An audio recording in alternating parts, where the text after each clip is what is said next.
Guys, naubusan kami ng gas. So marami akong kahoy naman dito sa amin, kaya gagawa tayo ng DIY na lutuan. Alright.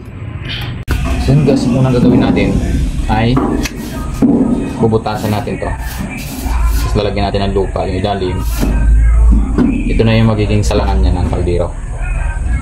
Let's go.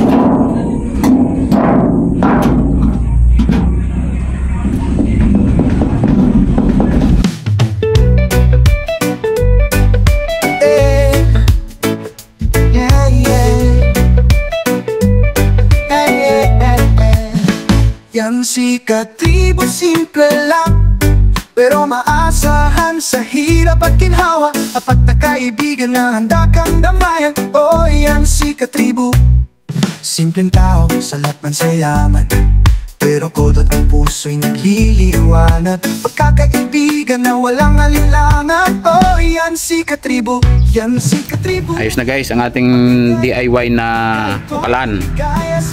Ayan o, DIY na kalan natin yan. Ayan. Basura lang yan guys, pero napakinabangan natin. Pwede na magbulalo dyan, diba?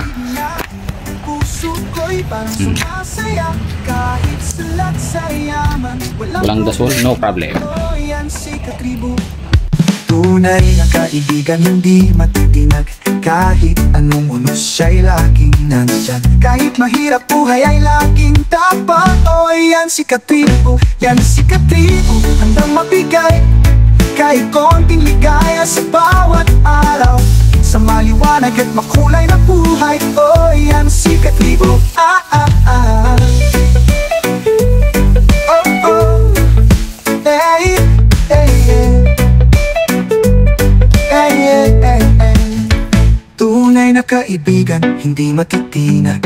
Kahit anong ulos siya'y laging nandyan. Kahit mahirap buhay ay laging tapang. Oh, yan si Katribo, yan si Katribo, handang mabigay kahit konting ligaya sa bawat araw.